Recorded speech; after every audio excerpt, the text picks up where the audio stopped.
Hi guys, welcome back to our channel. ഈ ഒരു video തുടങ്ങുന്നതിന് മുമ്പ് തന്നെ ഞാനൊരു ഡിസ്ക്ലൈമർ പറയട്ടെ. ഈ വീഡിയോ സെക്സ് എഡ്യൂക്കേഷനെ കുറിച്ചിട്ടുള്ള വീഡിയോ ആണെന്നുള്ളത് നിങ്ങൾക്ക് ടൈറ്റിൽ നിന്നും തംബ്നെയിലിൽ നിന്നും വൃത്തിയായിട്ട് മനസ്സിലായിട്ടുണ്ടാവും.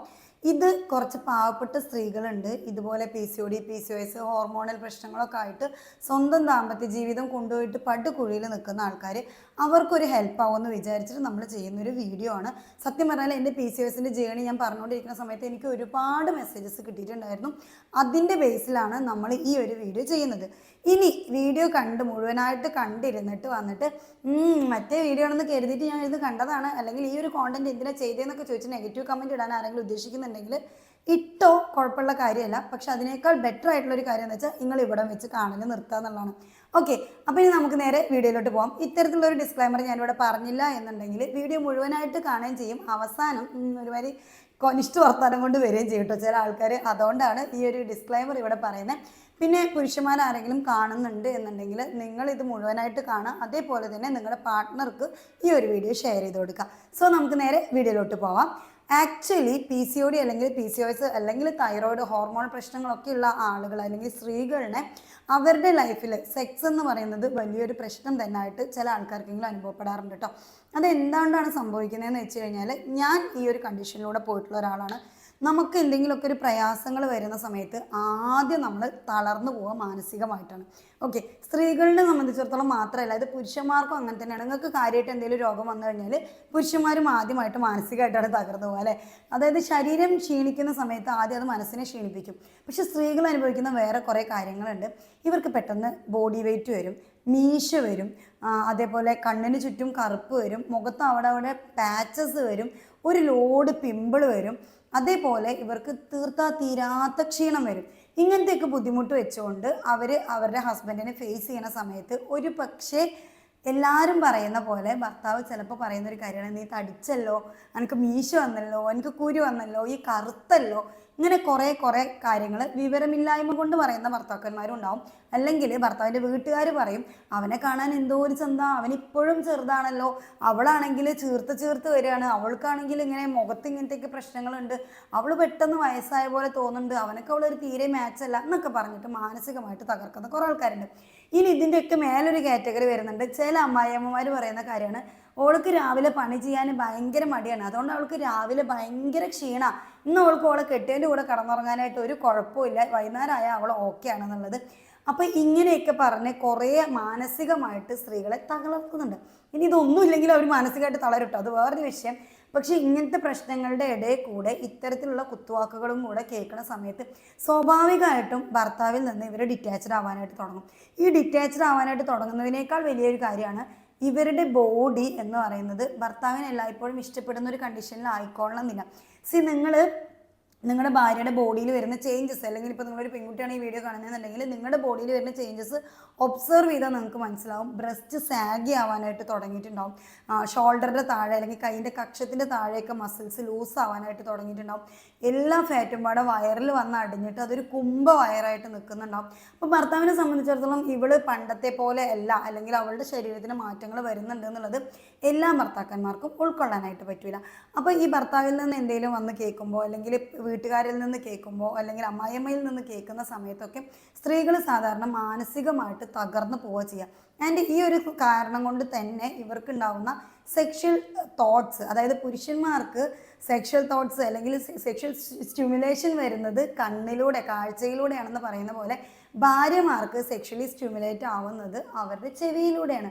അവർക്ക് അവരെക്കുറിച്ച് നല്ലത് പറഞ്ഞ്, അവരുടെ ബോഡിയെ വർണ്ണിച്ച്, അല്ലെങ്കിൽ അവരുടെ പ്രശ്നങ്ങളെ അഡ്രസ്സ് ചെയ്ത് അവർക്ക് അത്രയും സ്നേഹം അവർക്ക് ഫീൽ ചെയ്യുന്ന സമയത്താണ് ഇവർക്ക് ഈ സെക്സ് ഒക്കെ വേണമെന്നുള്ളൊരു തോട്ട് വരുള്ളൂ. ഇവർ ഈ എമോഷണൽ റോളർ കോസ്റ്ററിൽ നിൽക്കുന്ന പോലെ ഇവർക്ക് കുറച്ച് നേരത്തേക്ക് സങ്കടമായിരിക്കും, കുറച്ച് നേരത്തേക്ക് ദേഷ്യമായിരിക്കും, കുറച്ച് നേരത്തേക്ക് സന്തോഷമായിരിക്കും, കുറച്ച് നേരത്തേക്ക് അങ്ങനെ മൂഡ് മാറിക്കൊണ്ടിരിക്കുന്ന ലേഡീനെ സംബന്ധിച്ചിടത്തോളം അവർക്ക് ഈ സെക്ഷൽ തോട്ട്സ് ഉണ്ടാക്കിയെടുക്കുക എന്നുള്ളത് ഭയങ്കര ഒരു ഹെവി ടാസ്ക്കാണ്. പിന്നെ ഈ തടി കൂടി, അല്ലെങ്കിൽ തടിച്ച കാരണം കൊണ്ട് എനിക്ക് എൻ്റെ ഭാര്യനെ ഇപ്പം ഇഷ്ടപ്പെടുന്നില്ല, അല്ലെങ്കിൽ അവൾക്ക് സെക്സിൽ അങ്ങനെ വലിയ താല്പര്യമൊന്നും തോന്നുന്നില്ല, അങ്ങനെ പറഞ്ഞുകൊണ്ട് തന്നെ ഭാര്യനെ അപ്രോച്ച് ചെയ്യാതിരിക്കുന്ന പുരുഷന്മാരുണ്ട്. അപ്പോൾ ആദ്യം മനസ്സിലാക്കേണ്ടത് അവളുടെ എമോഷൻസ് ഇങ്ങനെയൊക്കെയാണ്, അപ്പോൾ അവളുടെ ബോഡി ഇങ്ങനെയൊക്കെ ആയിരിക്കും. അതേപോലെ ചില ആൾക്കാർ പറയും, അവൾ ഏതു നേരം തിന്നിട്ട് തടി വീർപ്പിച്ചിട്ടാണ് അവളുടെ എന്താ പറയുക കുട്ടിയില്ല ഗർഭം ധരിക്കാത്തത് അല്ലെങ്കിൽ കുട്ടിയില്ലാത്തത്, തടി കുറയ്ക്കുകയാണെങ്കിൽ ശരിയാവുമല്ലോ, വർക്കൗട്ട് ചെയ്യുകയാണെങ്കിൽ ശരിയാവുമല്ലോ, ഇതൊക്കെ ശരിയാവുമെന്ന് പറഞ്ഞാലും ഓള് മനഃപൂർവ്വം എഫേർട്ട് എടുക്കാത്തതുകൊണ്ടാണ്. അങ്ങനെ ഒരു കാര്യം എൻ്റെ അടുത്ത് ഒരാൾ ഷെയർ ചെയ്തിട്ടുണ്ടായിരുന്നു. അതായത് അവൾക്ക് PCOD ഉണ്ട്, അവൾക്കറിയാലോ എക്സസൈസ് ചെയ്താലും ഫുഡിൻ്റെ ഇതൊക്കെ ഒന്ന് കുറച്ച് കഴിഞ്ഞാലും ഓള് തടി ഒന്ന് കുറച്ചാലൊക്കെ പ്രഗ്നൻ്റ് ആവാൻ പറ്റുമെന്ന് ഓൾക്കറിയാലോ, എന്നിട്ടും അവൾ ചെയ്യില്ല. എന്നിട്ടും അവൾ ചെയ്യാതിരിക്കാനുള്ള കാരണം എന്താ? അവൾക്ക് വേണ്ട അത്ര തന്നെ. അങ്ങനെയല്ല കേട്ടോ. അവരുടെ ജോയിൻറ്റ് പെയിൻസ്, അവരെടുക്കുന്ന എഫേർട്ട്, അവർക്കിതും ചെയ്യാൻ പറ്റാതെ സ്റ്റക്കായി കിടക്കുന്ന ആളുകളുണ്ടായിരിക്കും. അല്ലാണ്ട് സ്വന്തമായിട്ട് എനിക്ക് കുട്ടി വേണ്ടെന്നൊന്നും ആരും ചിന്തിക്കില്ല. പിന്നെ വേറൊരു കാര്യം എന്താ വെച്ചാൽ ഡെയിലി സെക്സ് ചെയ്യാനായിട്ട് പാർട്ട്ണർ അവരെ നിർബന്ധിക്കാം. കാരണം ഏത് ടൈമിലാണ് കുട്ടി ഉണ്ടാവുക അറിയില്ല. അപ്പോൾ ഡെയിലി സെക്സ് ചെയ്യുക, എന്നിട്ട് കുട്ടി ആവാൻ വേണ്ടി ട്രൈ ചെയ്യുക. അങ്ങനെ ഇവരുടെ ഇത്രയും വൈയായികകൾക്കുള്ളിൽ വെച്ചിട്ട് സ്ത്രീകൾ ഡെയിലി സെക്സ് ചെയ്യുന്ന ഒരു അവസ്ഥയും കൂടെ വരുമ്പോഴേക്കും അവർക്ക് സെക്സിനോട് തന്നെ ഒരു വെറുപ്പ് വരുന്ന ഒരു സാഹചര്യമൊക്കെ അനുഭവപ്പെടാറുണ്ട്. അപ്പോൾ ഇതിൽ നിങ്ങൾക്ക് മെയിനായിട്ട് ചെയ്യേണ്ടുന്ന ഒരു കാര്യം എന്താണെന്ന് വെച്ച് കഴിഞ്ഞാൽ, നിങ്ങൾ ആദ്യം മനസ്സിലാക്കുക ഇതൊരു കണ്ടീഷനാണ്. അതായത് ഇത് എന്നും ഇങ്ങനെ തന്നെ നിൽക്കുന്ന ഒന്നല്ല. അത് ഭർത്താവാണെങ്കിലും ഈ ഒരു സിറ്റുവേഷനിലൂടെ കടന്നു പോകുന്ന ഒരാളാണെങ്കിലും നിങ്ങൾ മനസ്സിലാക്കുക ഇതൊരു കണ്ടീഷനാണ്. നിങ്ങൾ ജീവിതാവസാനം വരെ ഇങ്ങനെ തന്നെ നിന്ന് പോകുന്ന ആളല്ല. തൽക്കാലത്തേക്ക് നിങ്ങൾക്ക് വേണ്ടുന്ന റെസ്റ്റും മെഡിസിൻസും അതുപോലെ സപ്ലിമെൻറ്റ്സും ഫുഡും ഒക്കെ നിങ്ങൾ കൺട്രോളിലാക്കി കൊണ്ടുവരാനായിട്ട് ട്രൈ ചെയ്യാം. ഇത് ട്രൈ ചെയ്യാന്നുള്ളത് ഒരാളെ സംബന്ധിച്ചിടത്തോളം, ഒരു അസുഖമുള്ള ഒരു വ്യക്തിയെ സംബന്ധിച്ചിടത്തോളം, അല്ലെങ്കിൽ ഒരു PCOD കണ്ടീഷനിൽ നിൽക്കുന്ന ഒരാളെ സംബന്ധിച്ചിടത്തോളം വളരെ ബുദ്ധിമുട്ടുള്ളൊരു കാര്യമാണ് മറ്റുള്ളവരുടെ ഹെൽപ്പ് കിട്ടാത്തിടത്തോളം. മറ്റൊരാളുടെ ഹെൽപ്പ് നിങ്ങൾക്ക് കിട്ടുമെങ്കിൽ, ഇപ്പം നീ പറയുന്ന അമ്മായിയമ്മമാരുടെ, നാത്തൂന്മാരുടെ, ഹസ്ബൻഡിൻ്റെ ഒക്കെ ഒരു ഹെൽപ്പ് സപ്പോർട്ട് നിങ്ങൾ അവർക്ക് കൊടുക്കാൻ തയ്യാറാവുകയാണെന്നുണ്ടെങ്കിൽ സ്ലോലി നിങ്ങൾ അവരെ കൂട്ടിയിട്ട് വാക്കിങ്ങിന് പോകും. നീ വാക്കിങ്ങിന് പോകുമെന്ന് പറയുന്നതിന് വരെ നിങ്ങൾ അവരെ കൂട്ടി വാക്കിങ്ങിന് പോവുക. ഇനി അതല്ല എന്നുണ്ടെങ്കിൽ നിങ്ങൾ മനസ്സിലാക്കേണ്ടുന്ന ഒരു കാര്യമാണ്, നിങ്ങൾ അവർക്ക് കൊടുക്കുന്ന സപ്പോർട്ടിനനുസരിച്ച് പതിയെ അവർ റെഡിയായി വരും. അറ്റ്ലീസ്റ്റ് നിങ്ങൾ അവരെ പബ്ലിക്കിൽ പോയിട്ട് ഇൻസൾട്ട് ചെയ്യാതിരിക്കുക. ഞാൻ നല്ലോണം തിന്നാൻ കൊടുത്തിട്ടാണ് ഓൾ തടിച്ചത്, അല്ലെങ്കിൽ ഓളുടെ സന്തോഷത്തിൻ്റെ അടയാളമാണ് ഓൾ ഇങ്ങനെ മന്തിയായേ എന്നൊന്നും പറയരുത്. ചില ആൾക്കാർ പറയും കല്യാണം കഴിഞ്ഞിട്ട് അവൾ തടിച്ചു, അവളെ അവളെ നന്നായിട്ട് നോക്കണോണ്ടാണ് ഓൾ തടിച്ചതെന്നുള്ളത്. പറയുമ്പോൾ ഭയങ്കര രസത്തിന് പറയാനൊക്കെ അത് നല്ല രസമുള്ള കാര്യമായിരിക്കും. പക്ഷേ കോർട്ടിസോൾ ലെവൽ കൂടി അവർ കഴിക്കുന്ന ഫുഡൊക്കെ ഫാറ്റായിട്ട് സ്റ്റോർ ചെയ്ത് അവരുടെ ഹോർമോൺസിൽ ബുദ്ധിമുട്ടുണ്ടാക്കുന്നുണ്ടെന്നൊക്കെ പറഞ്ഞു കഴിഞ്ഞാൽ അവർ മെൻ്റലി എമോഷണലി അവിടെ ഓക്കെ അല്ല എന്നാണ്. അല്ലാണ്ട് സന്തോഷം കൂടുമ്പോൾ ഇങ്ങോട്ട് തടിച്ചു എന്നുള്ളത് മാത്രമല്ല. അപ്പോൾ ഓക്കെ ഇല്ലാത്ത കണ്ടീഷനായിട്ടാണ് ഇങ്ങനെ വരുന്നതെന്നുണ്ടെങ്കിൽ അതിന് പ്രോപ്പർ സപ്പോർട്ടാണ് കൊടുക്കേണ്ടത്. അല്ലാണ്ട് കെട്ടിയോ നന്നായിട്ട് നോക്കിക്കൊണ്ട് അവർ 100 കിലോ വെയിറ്റ് വന്നു എന്നുള്ളതല്ല ഒരു ശാശ്വത പരിഹാരം എന്ന് പറയുന്നത്. അപ്പോൾ ആദ്യം വേണ്ടത് നിങ്ങൾ അവരെ അക്സെപ്റ്റ് ചെയ്യുക. നിങ്ങളുടെ ഭാര്യയുടെ ബോഡി, ബ്രസ്റ്റ് സാഗിയാണ്, വയറ് സാഗിയാണ്, വയറിൽ ഫാറ്റ് അടിഞ്ഞ് കിടക്കുന്നുണ്ട്, അവർ നിങ്ങൾ ഉദ്ദേശിച്ച ആ കെർവി ഫിഗറിൽ നിന്നൊക്കെ അവർ മാറിയിട്ടുണ്ട് എന്നുണ്ടെങ്കിൽ കല്യാണം കഴിക്കുന്ന സമയത്ത് നിങ്ങൾ ഈ ഒരു സ്ത്രീയെ ഇഷ്ടപ്പെട്ടിട്ടാണ് കല്യാണം കഴിച്ചത്.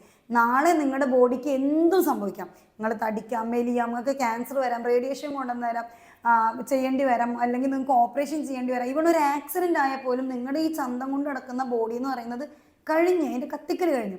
അതേപോലെ നിങ്ങളുടെ പാർട്ട്ണറുടെ അവസ്ഥയും അങ്ങനെയൊക്കെ തന്നെയാണ്. അപ്പോൾ അവരൊരു കണ്ടീഷനിലൂടെ പോകുമ്പോൾ നിങ്ങൾ അവർക്ക് സപ്പോർട്ടാണ് കൊടുക്കേണ്ടത്. മീശ വരുന്നുണ്ടെങ്കിൽ വന്നോട്ടെ.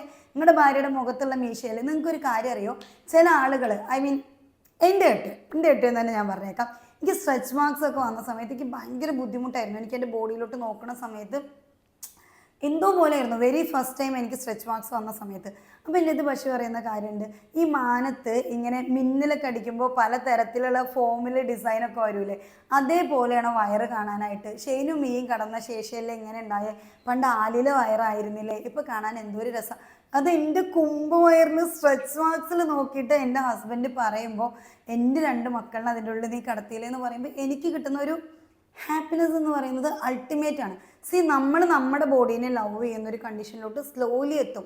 പിന്നെ വേറൊരു കാര്യം, ഭർത്താക്കന്മാർ നിങ്ങളേനെ ഇനിയിപ്പോൾ എത്ര തന്നെ അന്തമില്ലാത്ത കുറേ ആൾക്കാരുണ്ടാവും. ഞാനൊരു കമൻറ്റ് കണ്ടതാണ്, സ്ത്രീകൾക്ക് സൗകര്യം കൂടുന്നതിനനുസരിച്ചിട്ടാണ് അവർക്ക് ഈ PCODയും PCOSും ഹോർമോണൽ പ്രശ്നമൊക്കെ വരുന്നത്. സൗകര്യമൊക്കെ കുറഞ്ഞ് നല്ലപോലെ പീഡിപ്പിക്കാൻ അറിയുന്ന ഒരു ഭർത്താവിൻ്റെ കയ്യിലാണ് അവരെന്നുണ്ടെങ്കിൽ അവർക്കൊരു പ്രശ്നം ഉണ്ടാവില്ല, അവർ അടങ്ങി ഒതുങ്ങി ജീവിച്ചോളും എന്നുള്ളത്. അവരുടെ എമോഷൻസ് അവർ മരിക്കുന്നത് വരെ സപ്രസ് ചെയ്യുമായിരിക്കാം. ചിലപ്പോൾ അവർ സൂയിസൈഡ് ചെയ്യുമായിരിക്കാം, അല്ലെങ്കിൽ മരിക്കുന്നതിന് മുമ്പ് പെട്ടെന്ന് തന്നെ വല്ല പ്രശ്നം വന്ന് മരിച്ചു പോയിരിക്കാം, അല്ലെങ്കിൽ അവർ മരിക്കുന്ന കാലം വരെ അവർ സപ്രസ് ചെയ്യുമായിരിക്കും. അവരിതൊന്നും അനുഭവിക്കുന്നില്ല എന്നല്ല, അവർക്ക് ഈ പറയുന്ന ക്ഷീണവും ഗിഡ്നെസ്സും ബോഡി പെയിനും എല്ലാം ഉണ്ടാവും.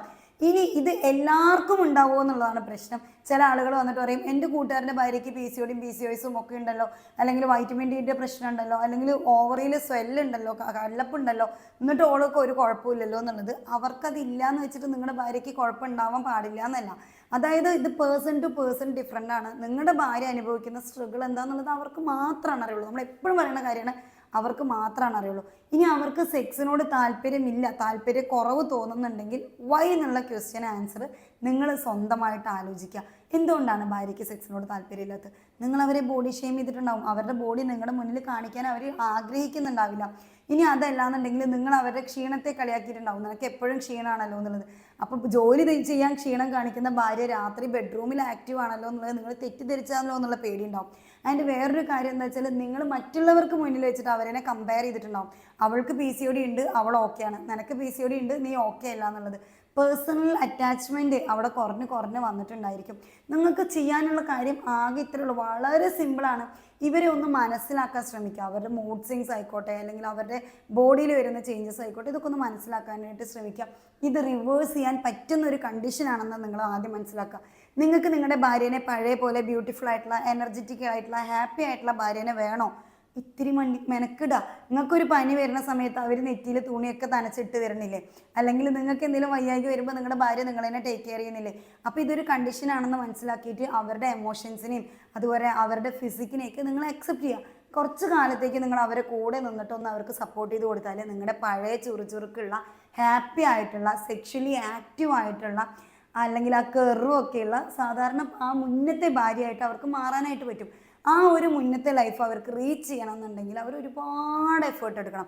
അവർക്കാണെങ്കിൽ ഇടയ്ക്കിടയ്ക്ക് ഫുഡ് കഴിക്കാൻ തോന്നും, നല്ലോണം ക്രേവിങ്സ് ഉണ്ടായിരിക്കും. ചിലപ്പോൾ കുറച്ച് കഴിക്കുന്നുണ്ടാവുള്ളൂ, പക്ഷേ ഈ കുറച്ച് കഴിക്കുമ്പോഴേക്കും തന്നെ അവർ ഒരുപാട് വെയിറ്റ് വയ്ക്കും. ഇങ്ങനെ കുറേ പ്രശ്നങ്ങൾ അവരുടെ ജീവിതത്തിലുണ്ടാവും. അപ്പോൾ അവരെ പോയിട്ട് നീ ഇത്ര ഭക്ഷണം കഴിച്ചിട്ടാണ്, നീ എക്സസൈസ് ചെയ്യാനിട്ടാണ്, നിനക്ക് കുട്ടികളുണ്ടാവില്ല, ഒരിക്കലും കുട്ടികളുണ്ടാവില്ല എന്നൊക്കെ പറഞ്ഞാൽ ക്ഷാപം പോലെ പറയുന്ന ആൾക്കാരൊക്കെ ഉണ്ട്.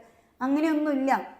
നിങ്ങൾക്ക് നോർമൽ ലൈഫ് വേണമെന്നുണ്ടെങ്കിൽ നിങ്ങൾ അവരെ സപ്പോർട്ട് ചെയ്യുക, റിവേഴ്സ് ചെയ്യുക, പതിയെ റിവേഴ്സ് ചെയ്ത് കൊണ്ടുവരാനായിട്ട് നോക്കുക. അതിൻ്റെ ഒരു കാര്യം മനസ്സിലാക്കുക, നിങ്ങൾ 10 ദിവസത്തേക്ക് സപ്പോർട്ട് കൊടുത്തിട്ട് 15 ദിവസത്തേക്ക് അവരെ ടോർച്ചർ ചെയ്ത് കഴിഞ്ഞാൽ ഇതൊരിക്കലും റിവേഴ്സ് ചെയ്യാൻ പറ്റില്ല. പകരം നിങ്ങളൊരു 6 മന്ത് അല്ലെങ്കിൽ ഒരു 1 ഇയർ അവർക്ക് വേണ്ടിയിട്ട് തന്നെ സ്പെൻഡ് ചെയ്യാനായിട്ട് നിങ്ങളുടെ മനസ്സിനെ പാകപ്പെടുത്തുക. മെയിനായിട്ട് ചെയ്യേണ്ടുന്ന കാര്യം, ഈ ഒരു ലേഡീനെയും കൊണ്ട്, നിങ്ങളുടെ വൈഫാണെങ്കിൽ വൈഫ് അല്ല വേറെ ആരാന്ന് വെച്ചാൽ അവരേനെയും കൊണ്ട് നിങ്ങൾ ഡോക്ടറെ അടുത്ത് പോയിട്ട് ചോദിക്കുക. ഇവർക്ക് ഈ മൂഡ് സ്വിങ്സ് ഉണ്ടാവുമോ, ഇവർക്ക് ഈ പ്രോബ്ലംസ് ഒക്കെ ഉണ്ടാവുമോ, ഇതൊക്കെ എത്ര കാലത്തേക്ക് ഉണ്ടാവും, ഇത് റിവേഴ്സ് ചെയ്യാൻ പറ്റുമോ എന്നൊക്കെ ചോദിക്കുക. എന്നിട്ട് എഡ്യൂക്കേറ്റ് യുവർ സെൽഫ്. കാരണം ഇതെല്ലാം ഒരു പണിയില്ലാത്തവർക്ക് ഉണ്ടാവുന്ന സൂക്കേടാണെന്ന് പറഞ്ഞാൽ മണ്ട ശിരോമണികളുള്ള നാട്ടിൽ നിങ്ങൾ നിങ്ങളുടെ സെൽഫ് ഇതിനെക്കുറിച്ച് എഡ്യൂക്കേറ്റ് ചെയ്യുക.